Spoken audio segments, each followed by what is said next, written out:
ತರೆನೆನು ನೆರೆ ಛಲವಿಲ್ಲದೆ ಮಾಡಿದವನ ಭಕ್ತಿ.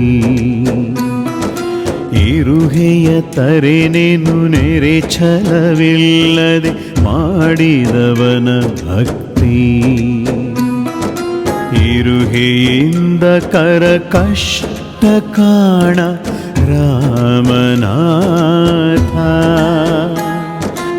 ಇರುಹೆಯಿಂದ ಕರ ಕಷ್ಟ ಕಾಣ ರಾಮನಾಥ. ರಾಮನಾಥ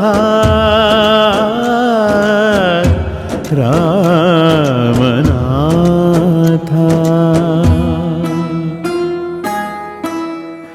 ದಾಸಿಮಯ್ಯನವರು ಭಕ್ತನ ಇರುವಿಕೆಯನ್ನು ಇರುವೆಯ ದೃಷ್ಟಾಂತದೊಂದಿಗೆ ಪ್ರಸ್ತುತ ಈ ಮೇಲಿನ ವಚನದಲ್ಲಿ ವ್ಯಕ್ತಪಡಿಸಿದ್ದಾರೆ.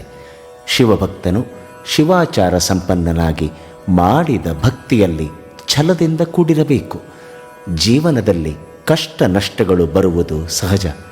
ಅದನ್ನು ಇರುವೆಯ ಶಿಸ್ತಿನ ಸಿಪಾಯಿಯಂತೆ ಒಂದಾಗಿ ಶಿಸ್ತುಬದ್ಧವಾಗಿ ಮನೋವಿಚಲಿತವಾಗದೆ ಧೈರ್ಯದಿಂದ ಎದುರಿಸಬೇಕು. ಇರುವೆಯಲ್ಲಿ ಮಧುರ ಮತ್ತು ಒಗ್ಗಟ್ಟಿನ ಗುಣವನ್ನು ಕಾಣಬಹುದು.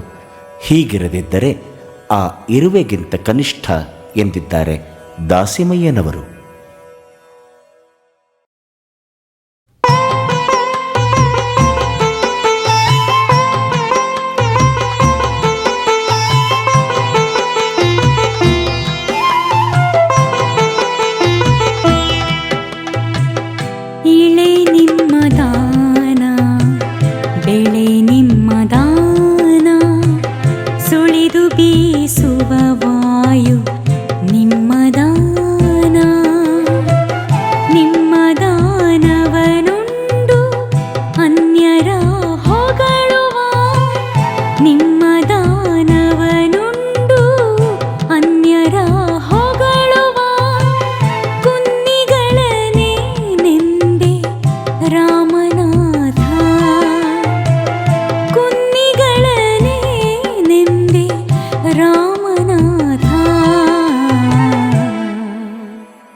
ಮಾನವ ಜೀವಿಸಲು ಮೂಲಭೂತ ಅವಶ್ಯಕವಿರುವ ಭೂಮಿ, ಆಹಾರ, ಗಾಳಿ, ನೀರು ಮೊದಲಾದವುಗಳು ರಾಮನಾಥನು ಒದಗಿಸಿ ಮಾನವ ಚೇತನಯುಕ್ತವಾಗಿ ಓಡಾಡುವಂತೆ ಮಾಡಿದ್ದಾನೆ.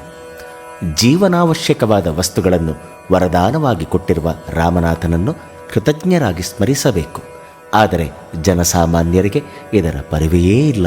ತನ್ನಂತಿರುವ ವ್ಯಕ್ತಿ 4 ಕಾಸನ್ನು, ಬಿರುದು ಬಾವಲಿಗಳನ್ನು, ಸ್ಥಾನಮಾನಗಳನ್ನು ಕೊಟ್ಟರೆ ಸಾಕು, ಅವನನ್ನೇ ಈ ಜನರು ಅನೇಕ ರೀತಿಯಾಗಿ ಬಣ್ಣಿಸಿ ಹೊಗಳುತ್ತಾರೆ. ಕೃತಜ್ಞತೆ ತೋರಿಸುವವರು ಇಂತಹ ಅವಿವೇಕದ ಮಾನವನನ್ನು ನೋಡಿ ದೇವರ ದಾಸಿಮಯ್ಯನವರು ಇಂಥವರನ್ನು ಕುನ್ನಿ ಅಂದರೆ ನಾಯಿ ಮರಿ ಅಥವಾ ಅಜ್ಞಾನಿ ಎಂದು ಕರೆದಿದ್ದಾರೆ.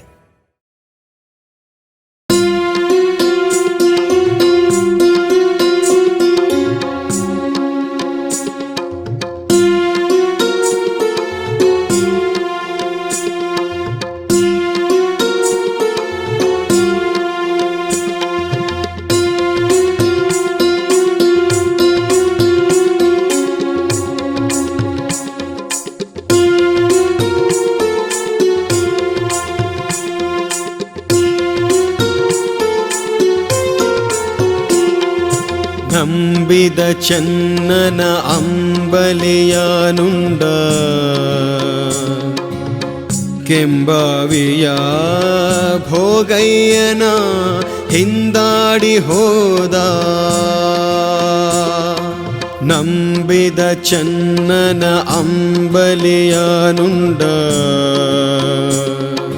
ಕೆಂಬಾವಿಯ ಭೋಗಯ್ಯನ ಹಿಂದಾಡಿ ಹೋದ.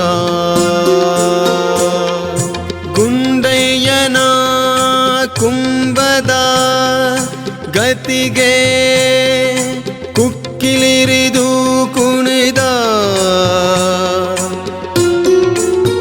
ಆ ಗುಂಡಯ್ಯನ ಕುಂಭದ ಗತಿಗೆ ಕುಕ್ಕಿಲಿರಿದು ಕುಣಿದ. ನಂಬಿದ ಕರೆದವರ ಹಂಬಲನುಲ್ಲ ಎಮ್ಮ ರಾಮನಾಥ ನಂಬದೆ ಕರೆದವರ ಹಂಬಲನುಲ್ಲ ಎಮ್ಮ ರಾಮನಾಥ ಹಂಬಲನುಲ್ಲ ಎಮ್ಮ ರಾಮನಾಥ.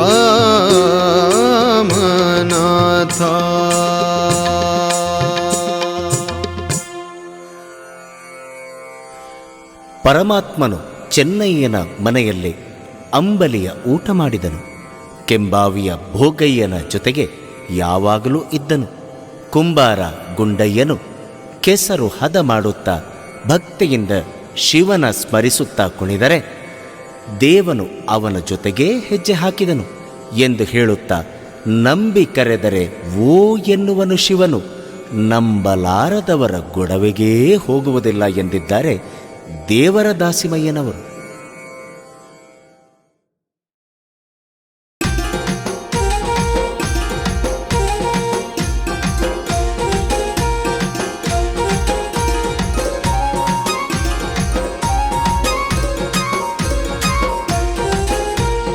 ಅರುಹ ಅರಿಯಲೆಂದು ಕುರುಹ ಕೈಯಲ್ಲಿ ಕೊಟ್ಟ, ಅರುಹ ಅರಿಯಲೆಂದು ಕುರುಹ ಕೈಯಲ್ಲಿ ಕೊಟ್ಟ ಅರುಹನೇ ಮರದು ಕುರುಹನೇ ಹರಿದ, ಅರುಹನೇ ಮರದು ಕುರುಹನೇ ಹರಿದ. ಈ ಕುರುಬರಿಗೆ ನೆತ್ತಣ, ಈ ಕುರುಬರಿಗೆ ನೆತ್ತಣ. ಮುಕ್ತಿಯೋ ರಾಮನಾಥ, ಮುಕ್ತಿಯೋ ರಾಮನಾಥ, ಮುಕ್ತಿಯೋ ರಾಮನಾಥ.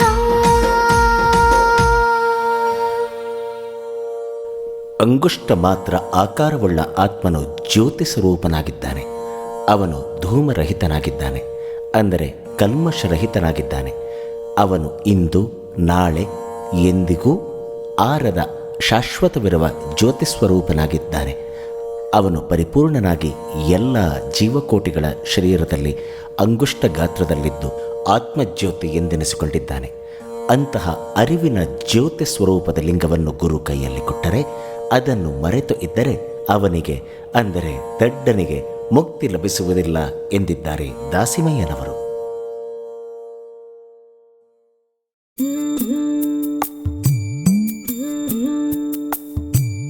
ಅನುಭಾವವಿಲ್ಲದ ಭಕ್ತಿ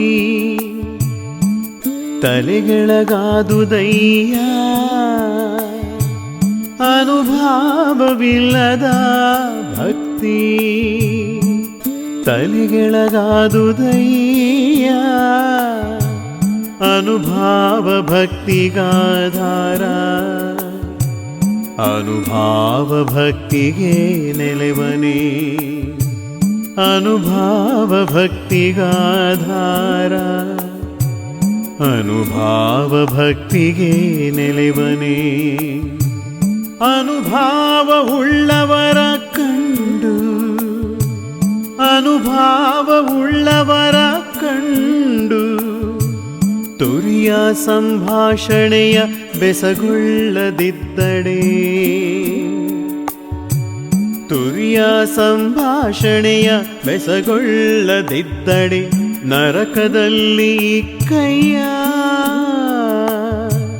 ನರಕದಲ್ಲಿ ಇಕ್ಕಯ್ಯ.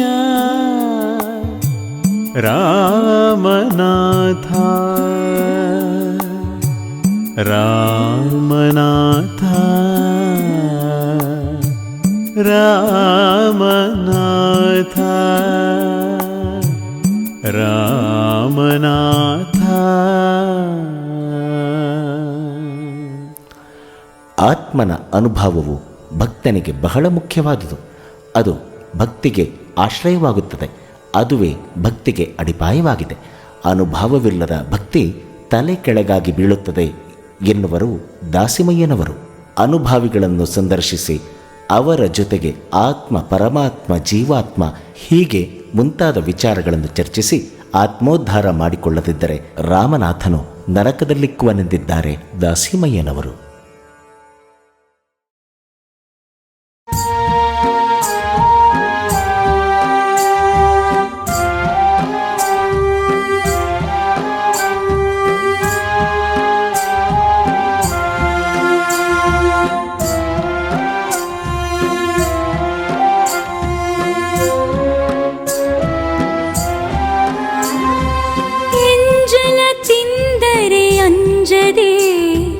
ಅಳುಕದೆ ತಿನ್ನಬೇಕು,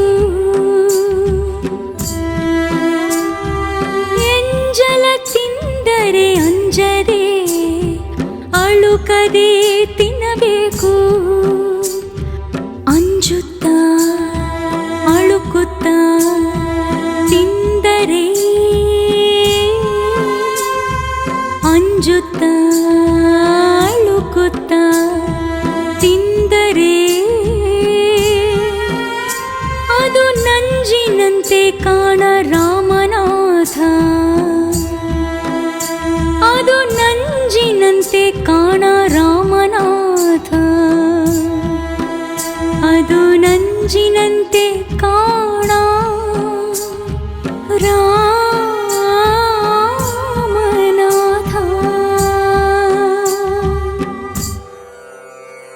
ಪರಿಶುದ್ಧವಾದ ಶಿವಾಚಾರ ಹಾಗೂ ಲಿಂಗಾಚಾರವುಳ್ಳ ಸಂತರ, ಜಂಗಮರ, ಶಿವಶರಣರ ಎಂಜಲ ಅಥವಾ ಮಿಕ್ಕ ಪ್ರಸಾದ ಸ್ವೀಕರಿಸಿದರೆ ಯಾವುದೇ ದೋಷವಿಲ್ಲ.